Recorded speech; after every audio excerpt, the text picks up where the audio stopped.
Engines rumbled in the quiet evening as 8 motorcycles rolled into a small roadside diner parking lot. The sun was sinking low. Golden light hit leather vests, steel, and tattoos. Inside the diner, people fell silent. They watched the local Hells Angels chapter like they were trouble walking on 2 legs. Marcus Iron Thompson, the chapter president, swung off his bike and stretched his back. The ride had been long. Coffee, fuel, and then the open road again. That was the plan. Then he heard it.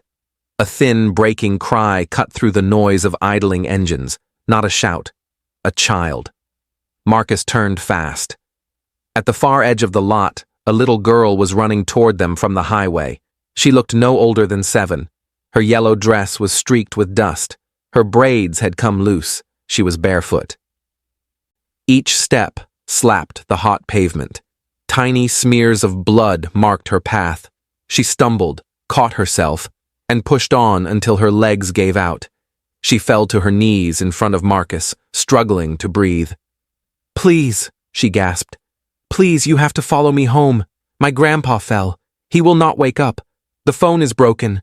I ran and ran to find someone. Please come." The parking lot went silent. One by one, the bikers shut off their engines. The roar faded into a heavy stillness. Marcus dropped to a crouch, so his eyes were level with hers. Up close, he looked rough. Scarred knuckles, faded tattoos, a jagged line across one eyebrow, but his voice was soft. "Hey, you are safe now. Take a breath for me. What is your name?" "Lily," she whispered. "Lily Martinez. My grandpa Joe fell this morning. I tried to wake him. He did not move. I tried the phone, it would not call anyone, so I ran until I saw you." Behind Marcus, his crew was already moving. Tommy Wrench Sullivan pulled out his phone and stepped aside to call 911. Sarah Phoenix Chen knelt by Lily and gently lifted one small foot. The skin was scraped raw. Tiny stones were pressed into the flesh. "How far did you run, Lily?" Phoenix asked. "I do not know," Lily sobbed. "Past the old church, through the empty fields. A very long way." Marcus felt a knot tighten in his chest. He knew the land she meant. It was miles of dust and silence. He looked at his brothers and at Phoenix. His decision was instant. "Wrench, tell 911 we have a possible stroke way out in the country. Send them toward the old Martinez place. Phoenix, you ride with me. Lily sits between us. The rest of you follow close." He turned back to the girl. "Lily, can you still show us the way?" She nodded, eyes wide with fear and hope. Marcus lifted her in his arms. She clung to his vest like it was the only solid thing left in her world. He swung onto his Harley with Lily in front of him. Phoenix climbed on behind and wrapped one firm arm around the child. 8 bikes fired up at once.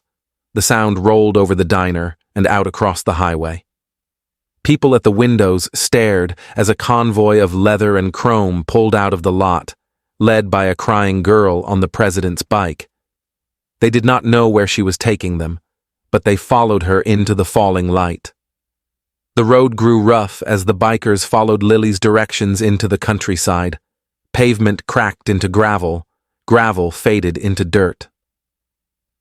Tall grass brushed the sides of the bikes as the light dimmed. It felt like they were riding into a forgotten place, a place cut off from the rest of the world. Lily pointed ahead with a shaking hand. "There," she said. Behind a cluster of dry trees stood a worn mobile home. The siding was faded. The steps leaned to one side. An old truck sat on blocks in the yard. No lights, no movement, no neighbors in sight. The bikers parked and shut off their engines. Silence wrapped around them. Lily broke from Phoenix's arms and ran toward the front door. Marcus stepped in front of her and caught the door before she could rush inside. "Let me go first," he said. "Stay with Phoenix." Lily nodded, wiping her face with her sleeve. Marcus pushed the door open. The hinges creaked. The inside was dim, lit only by a thin line of sun slipping through a small window. The house smelled of cold coffee and a breakfast that had never been finished. He moved down the narrow hallway, boots creaking on the thin floor. Family pictures hung on the walls. A small table held a stack of unopened mail. A phone lay on the floor, its cord stretched and twisted. At the end of the hall, he found the man. Joe Martinez lay on the ground beside his bed. His breathing was shallow. One side of his face sagged. His hand still reached toward the nightstand, frozen in that position. Marcus knelt and checked his pulse. "Weak," he called, "but alive." Big Jake, the former combat medic, rushed in. He knelt beside Marcus with steady hands. His calm voice cut through the tension. "He shows signs of a stroke," Jake said. "Keep him still. Keep his airway clear. We wait for the ambulance." Tommy Wrench appeared in the doorway. "Paramedics are on the way," he said. "They are coming as fast as they can, but it is far." Outside, Phoenix held Lily close. Diesel walked the yard with a tense jaw. Raven and Hammer searched for any family contacts. Raven returned with papers in his hand. His voice dropped. "Eviction notice," he said. "Power shut-off warning. Medical bills. They were in real trouble." Phoenix looked down at Lily. "Honey?" she asked softly. "Is it just you and your grandpa here?" Lily nodded, her voice shaking. "My mom died when I was little. My dad is in the army. He is far away. Grandpa Joe takes care of me. He never asks for help. He tells me we will be fine." Her voice cracked. "He cannot die. Please do not let him die." Phoenix hugged her tighter. "You did everything right," she said. "You ran until you found someone who could help. That was brave." Sirens cut through the quiet fields. 2 ambulances and a sheriff's car pulled up in a cloud of dust. Paramedics rushed inside. The deputy walked toward the bikers with caution until Marcus explained the situation. The deputy's face softened when he saw Lily clinging to Phoenix. "You saved her grandfather," he said. "If she had not found you, I do not know what would have happened." Paramedics lifted Joe onto a stretcher. Lily broke free and grabbed her grandfather's hand. "Please wake up," she whispered. "Please stay with me." A paramedic knelt beside her. "We are taking him to the hospital," she said. "He is alive because of you." Lily looked up with wet eyes. "Can I go with him?" The deputy nodded. "We will make it happen." But then he asked the question everyone feared. "Does she have anywhere to stay?" Silence fell. Phoenix stepped forward before anyone else spoke. "She can stay with me," she said. "Until her father comes. Until her grandfather recovers. She will not be alone." The deputy studied her carefully, then nodded. "We will approve emergency placement." The ambulance pulled away with Lily inside. Marcus looked at his chapter.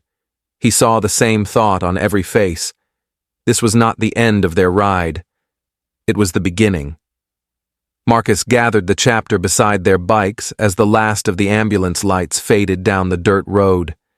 The air felt still. The dry fields stretched out in every direction. The small mobile home behind them looked tired, like it had been holding itself together for too long. Marcus looked at each of his brothers and at Phoenix. Their faces were hard, but their eyes told the truth. None of them were ready to walk away. "That little girl has nobody here," Marcus said. "Her grandpa is fighting for his life. Her dad is overseas. They are about to lose their home. I say we do something about it." "I am in," Wrench said at once. "Same here," Diesel added. "Raven, Hammer, Chains, Big Jake, Phoenix." Every head nodded. These were people who knew struggle. Many had grown up without support. They understood what it meant to feel alone. They were not about to leave Lily's family behind. When they returned to town, they did not waste time. The next morning, the Hells Angels chapter split into groups and got to work. Wrench, who owned a busy auto shop, organized a fundraising car show.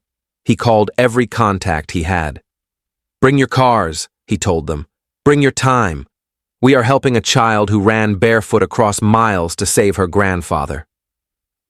Phoenix went door to door to local businesses. She collected food, clothes, and school supplies for Lily.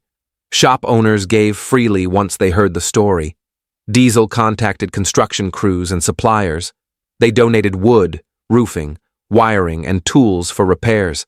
Hammer and Chains gathered volunteers. Other riders joined in. Veterans offered their skills. Neighbors came to help with whatever they could. Big Jake visited the hospital every day. His medical experience opened doors. He spoke with nurses and doctors. He helped arrange therapy and support programs for Joe. Marcus spent hours on the phone with the Red Cross and military offices. He pushed to reach Lily's father. He explained the emergency. He did not stop until someone promised to bring the soldier home. At Phoenix's apartment, Lily had a warm room with clean sheets and soft lights. Phoenix helped her with homework. She taught her how to braid her hair. She sat with her through every nightmare and stayed until the shaking stopped. At the hospital, Joe remained unconscious for 3 days. Machines beeped, visitors whispered. Lily sat by his bed with her stuffed rabbit in her lap. On the 3rd day, Joe's fingers moved. His eyes opened. Lily rushed to him. "Grandpa," she whispered, "I am here." Marcus stood at the door. "She is safe," he told Joe. "She is with Phoenix. She is sleeping well, eating well. She never stopped asking about you." Joe cried softly. His voice was weak. "I tried to care for her," he whispered. "Since her mama died, since my son deployed. I lost my job. The bills grew. I could not keep up." Marcus shook his head. "You raised a brave girl," he said. "She ran until she found help. She saved your life. That is because of you." As days passed, their story spread across town. A reporter filmed the fundraiser at Wrench's shop. People showed up with donations. Families who once avoided the bikers now walked toward them with gratitude. But the bikers did not wait for news cameras. They fixed the roof. They repaired the wiring. They patched the walls. They stocked the kitchen. They built a small porch. They worked until the house felt like a home again. Joe grew stronger. Lily grew calmer. The community grew closer. And the Hells Angels chapter understood something important. They had not just answered a call for help. They had found a purpose that none of them were ready to let go. The ride was only beginning. Sergeant David Martinez stepped off the plane with a tight chest and tired eyes. The military had rushed his emergency leave after hearing what happened to his father. The flight from South Korea felt endless. Every hour in the air had been filled with fear. He imagined arriving too late. He imagined losing the only parent his daughter had left. He drove straight to the hospital. His uniform was still wrinkled from travel. His boots were dusty. His hands shook as he pushed open the door to his father's room. He expected machines, silence, and grief. Instead, he heard his daughter's voice. Lily was sitting beside her grandfather's bed, braiding Phoenix's hair. Big Jake checked Joe's chart in calm silence. Marcus stood by the window, talking softly with a nurse. Joe rested against his pillows, tired but awake. Lily looked up. The moment she saw her father, she ran into his arms with a cry of relief. "Daddy," she said. "I was scared. I ran so far. Grandpa fell. The phone did not work. But I found the bikers. They helped us. They stayed." David held her tight and pressed his face into her hair. "I am here," he whispered. "I am so proud of you." When he looked up, Marcus stepped forward. "You must be Sergeant Martinez," he said. "I am Marcus. Lily found us at the diner. We followed her home. We did what we could." David shook his hand. "You did more than that. They told me what you did for my father. They told me how far my daughter ran. I do not know how to thank you." Marcus shook his head. "You do not owe us anything. Your daughter saved her grandfather. We just answered her call." In the days that followed, David learned everything. He saw the renovated home. He saw the fixed wiring, the new roof, the stocked pantry, and the clean rooms. He met the lawyer who fought the eviction. He learned about the trust fund the bikers created for Lily. He understood that these strangers had become something more. They had become protectors when he could not be there. One evening, he stood outside the hospital with Marcus. The parking lot was quiet. The sky was a deep blue. "You did not have to do any of this," David said. "You could have made the call and ridden away, but you stayed." Marcus looked at the night sky. "She ran to us," he said. "That was enough." The local news aired the story. Donations arrived from nearby towns. People who once felt uneasy around bikers now saw them as guardians. Letters came from veterans' families asking for help. Community leaders reached out with new ideas. The Hells Angels did not seek praise. They avoided interviews. They said little, but they kept working in quiet ways. At Phoenix's home, Lily found peace. She slept through the night.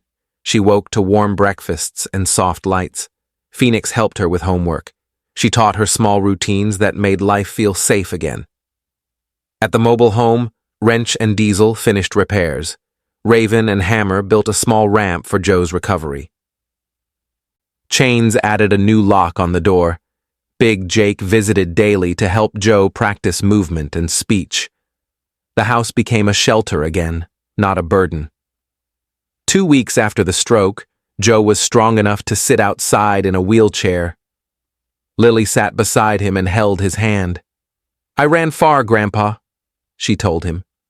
"I thought I would fall, but I kept going." Joe squeezed her hand. "You saved me," he said. When David came home again from the hospital, he found the bikers waiting on the porch.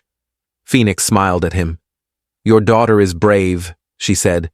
"You should be proud." "I am," David replied, "and I am grateful to all of you." Marcus nodded. "We are not going anywhere, not until your family is steady." David looked around at the group, at the patched vests, at the serious faces, at the hands that had rebuilt his father's home. "Then we can stand steady together," he said. The chapter did not celebrate. They did not make speeches. They simply stayed. They simply helped. And in that quiet choice, a bond formed that none of them expected. A bond that would not break. 3 months passed, and the Martinez home no longer looked forgotten. Fresh paint covered the walls. A new porch stood strong at the front. The roof was repaired. Inside, warm colors filled the rooms. The kitchen was stocked. The small yard was clean and open. What had once been a place of worry was now a place of comfort. The community gathered for a celebration. Neighbors brought food and chairs. Children ran through the yard. Music played from a small speaker near the porch. Joe sat in a sturdy chair with his cane beside him, smiling at everyone who passed. Lily stood at the porch rail wearing a bright dress. Her hair was neatly braided. She waited for the sound she loved most now. It came slowly at first, then louder, the thunder of motorcycles rolling down the long dirt road. The Hells Angels chapter arrived in a row. Engines rumbled as they parked near the fence. People who once watched them with fear now clapped. Some waved. A few took pictures. Lily ran across the yard and threw her arms around Marcus. "You came," she said. "We would not miss this," Marcus replied. Phoenix placed a hand on Lily's shoulder. "We have something for you," she said, "from all of us." She held out a small box wrapped in simple paper. Lily opened it with careful hands. Inside was a small leather vest made just for her. The back carried a custom patch. It showed an angel's wing wrapped around the words, "Honorary Little Sister." Lily looked up in surprise. "For me?" she asked. "For you," Phoenix said. "You are not a member. That is not how the club works. But you are family. Whenever you see anyone with this patch, you will know you have someone on your side." Lily put the vest on. It fit her perfectly. David joined them, standing beside Joe. You changed our lives, David said. I cannot say thank you enough. You gave us more than help. You gave us hope. Wrench shook his head. You did your part, he said. Lily ran. You served. Your dad fought. We just added our hands. Neighbors came to greet the bikers. They shared food and stories. Children pointed to the motorcycles with wide eyes. The bikers answered questions and showed them how the engines worked. Phoenix taught Lily and several kids a simple card game on the porch steps. Diesel grilled beside David. Hammer fixed a loose latch on the shed. Raven helped Joe settle into a more comfortable chair. As the sun set, the sky turned orange and pink. The yard filled with soft laughter and warm voices. The mobile home glowed with new life. Joe looked at Marcus and Phoenix standing near the porch. I thought I was losing everything, he said. I thought I was failing my granddaughter. Marcus stepped closer. You were never alone, he said. You just needed support. We all do, sooner or later. Joe nodded slowly. I see that now. He watched Lily smiling in her new vest. He watched his son talking with the bikers who had become part of their lives. And he felt peace settle where fear once lived. The celebration went on into the night. The sound of engines eventually filled the yard again as the bikers prepared to leave. Lily hugged each of them. Come back soon, she said.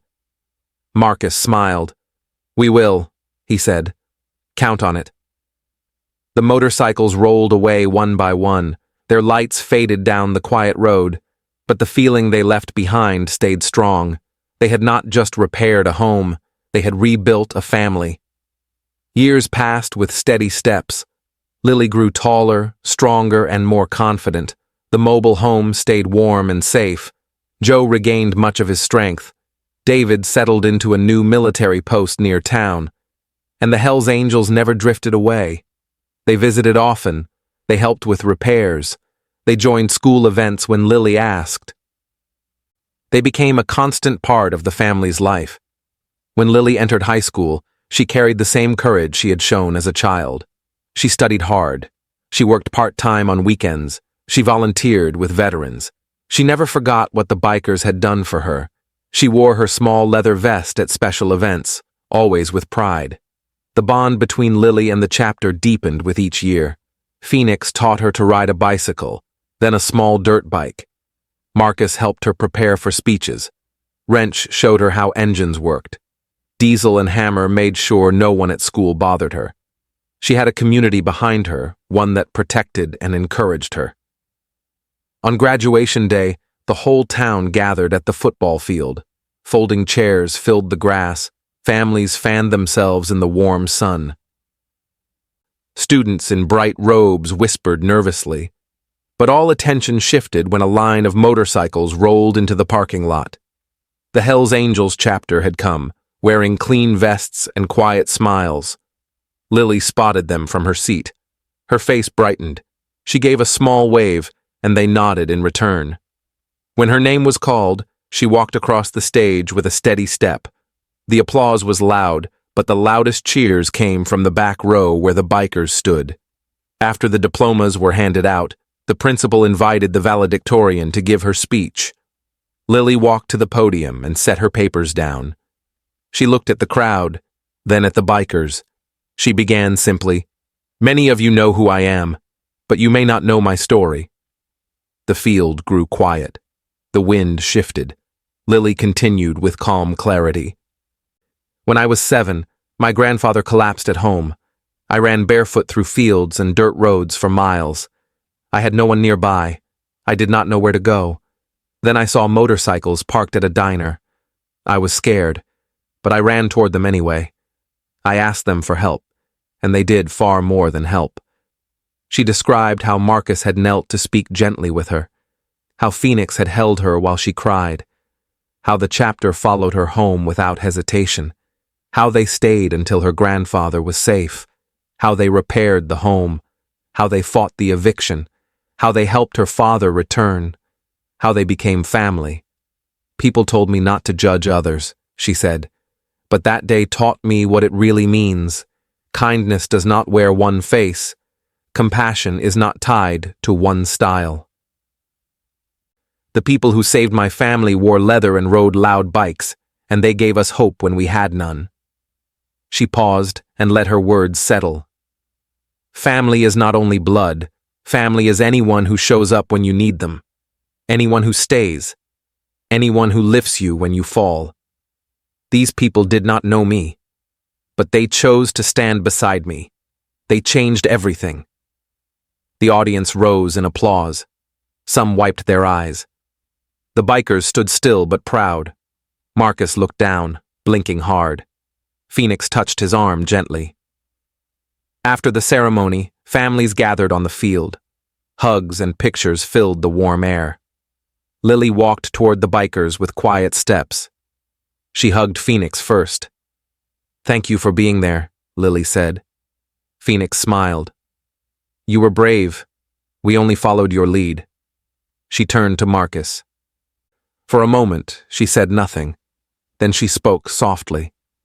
"You gave me strength when I was little. You showed me that help can come from unexpected places. You taught me what real support looks like." Marcus nodded. "You taught us something too," he said.